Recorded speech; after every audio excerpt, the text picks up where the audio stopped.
ఈ తెల్ల గులాబీ మొక్కకు ఎర్రని రెమ్మలు కలిగిన గులాబీ ఎలాగొచ్చింది అంటే దీని సారము దాని సారం లోపలికి వచ్చేసింది అనమాట. అలాగ అంటు కట్టబడి మనం ఉండాలి. మనం యేసయ్యకు అంటు కట్టబడితే మనం సహజంగా తెల్ల గులాబీ అయినా మన లోపలికి యేసయ్య యొక్క ఎర్ర గులాబీ తత్వం ప్రవహిస్తుంది. దేవునికి స్తోత్రం కలుగునుగాక. ఆ చొప్పున మనం ఏం చేయాలి? దేవునికి అంటుకట్టబడాలి, మన రక్షకునికి అంటుకట్టబడాలి. అంటుకట్టబడాలంటే ఏం చేయాలంటే ఇద్దరికి గాయం జరగాలి. ఆయన గాయపడ్డాడు, నేను గాయపడాలి. నా గాయాన్ని తీసుకెళ్ళి ఆయన గాయం మీద పెట్టాలి. అప్పుడు నా బలహీనతలన్నీ ఆయన లాగేసుకుంటాడు, తన బలాన్ని నాలోనికి ప్రవేశపెడతాడు. నా రక్తము త్రాగువాడు నా మూలముగా జీవించునన్నాడు. స్తోత్రం, హల్లెలూయా, హల్లెలూయా.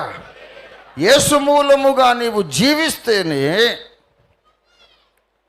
దేవుని చిత్తాన్ని నువ్వు నెరవేర్చగలుగుతావు, దేవుని చిత్తాన్ని గ్రహించగలుగుతావు. యేసు జీవమును పొంది నీవు యేసు మూలముగా జీవించకపోతే నీకు దేవుని చిత్తం అర్థం కాదు, దేవుని చిత్తము నువ్వు చేయలేవు. ఎందుకంటే యేసయ్య జీవము నీలోనికి రాకపోతే నీ లోపల ఇంకొక జీవం ఉంటుంది. ఏం జీవం అది? మొదటి ఆదాము యొక్క జీవం. ఆ మొదటి ఆదాము జీవం అంటే ఏంటది?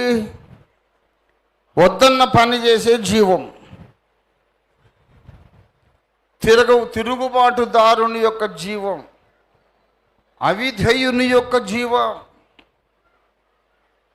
ఆదాము దేవునికి అవిధేయుడైనాడు, తన రక్షణను తన మహిమను పోగొట్టుకున్నాడు.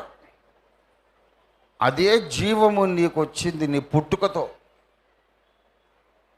నువ్వు పుట్టినప్పుడు ఆదాము హవ్వల జీవం నీలోనికి వచ్చింది. అందుకే దేవుని చిత్తం అర్థం కాదు మొదట, అర్థమైన తర్వాతనేమో చేయాలనిపించదు. ఓహో ఇదా, నాకు కుదరదులే, దేవుడు ఇలా చెప్పాడా, నాకు కుదరదులే. అది ఆదాము యొక్క స్వరం, ఆదాము యొక్క తత్వము, స్వభావము. అలాగా అవిధేయతలో జీవిస్తే నువ్వు పరలోకానికి వారసురాలివి కాలేవు. పరలోకానికి వెళ్ళాలంటే మొదటి ఆదాము జీవం వెళ్ళిపోవాలి, కడపటి ఆదాము జీవం మన లోపలికి రావాలి. రావాలంటే జీవం ఎక్కడుంది? రక్తంలో ఉంది. ఆ రక్తాన్ని మనము త్రాగాలి. తినడం వేరు, త్రాగడం వేరు. రక్తాన్ని తింటే చాలా దోషం. కొంతమంది రక్తాన్ని ఇప్పటికీ తింటున్నారు క్రీస్తు సంఘంలో. ఎవరు తెలుసా వాళ్ళు? క్రీస్తు శరీరములు అంటుకట్టబడకుండానే ఆచారరీత్యా ప్రభురాత్రి భోజనం పాల్గొంటున్నారు. ఈజ్ నాట్ బోర్న్ అగైన్, నూతన జన్మ పొందలేదు, నీటి మూలంగా ఆత్మ మూలంగా తిరిగి జన్మించలేదు. క్రీస్తు శరీరములు అంగముగా అంటుకట్టబడలేదు. కానీ ఏదో ఇది ప్రసాదంలాగా తీసుకుంటే పుణ్యం వస్తుంది అనుకొని తీసుకుంటున్నాడు. జాగ్రత్త. ఎవడు అయోగ్యముగా ప్రభు శరీరములో, ప్రభు రొట్టెలో, ప్రభు యొక్క పాత్రలో పాల్గొంటాడో అతడికి ప్రభువును చంపిన పాపం అంటుకుంటుంది. అతడు ప్రభు శరీరమును గూర్చి, రక్తాన్ని గూర్చి అపరాధియగును. రక్తాపరాధం అంటే ఏంటి? హత్య. అయోగ్యంగా ప్రభు బలలో పాల్గొనొద్దు. సిలువ వేసినటువంటి ఆ దోషం నీ మీదకి వస్తుంది. జాగ్రత్త. రక్షణ పొందిన వాళ్ళు మాత్రమే ప్రభు బలలో పాల్గొనాలి. అందుకే వీఆర్ వెరీ సీరియస్. కొంతమంది అడుగుతారు, నువ్వు బాప్టిజం పొందావా, తిరిగి జన్మించావా? క్రీస్తులో జీవిస్తున్నావా? వారమంతా లోకంలో బ్రతికి ఆదివారం వచ్చేసి ఏదో ప్రసాదం ఇమ్మంటే దానివల్ల ప్రయోజనం లేదు, ప్రమాదం ఉంది, ప్రమాదం. అందుచేత మనము రక్తమును తినుట విసర్జించాలంటే అర్థం ఏంటంటే క్రీస్తుకు దూరముగా ఉండి ఆచారరీత్యా ప్రభురాత్రి భోజనంలో పాల్గొనడాన్ని విసర్జించాలి. క్రీస్తులో లీనమై ఆయన దేహములో భాగమై ఆయన రక్తాన్ని మనం త్రాగితే ద్రవరూపంలోనే క్రీస్తు జీవం మనలోనికి ప్రవేశిస్తుంది. అప్పుడు మనం వచ్చే వారమంతా యేసయ్య ప్రాణశక్తితో మనం జీవించగలుగుతాం. దేవునికి స్తోత్రం కలుగును గాక. దేవుని చిత్తాన్ని గ్రహించగలుగుతాం, దేవుని చిత్తాన్ని జరిగించగలుగుతాం.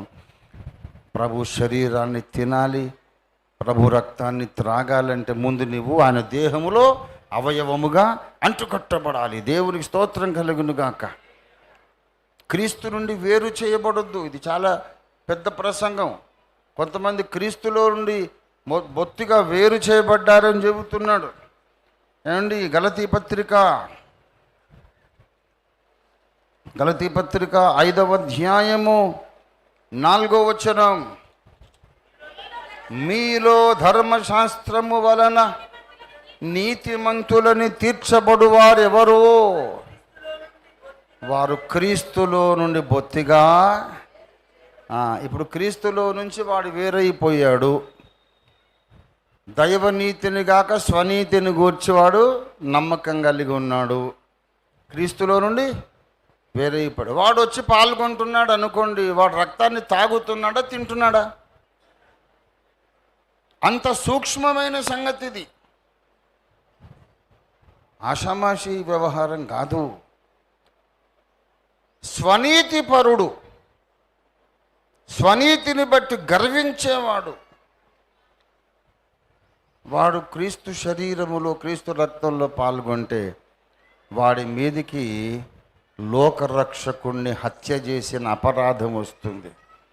రక్తాన్ని వాడు తిన్నట్టు అవుతుంది.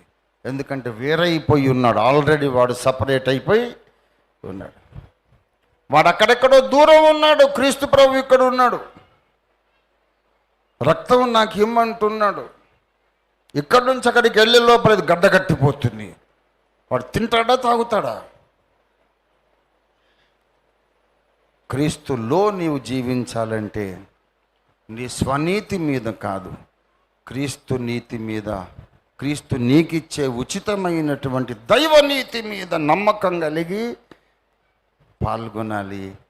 అట్టి ధన్యత దేవుడు మనకందరికి అనుగ్రహించునుగాక. రండి.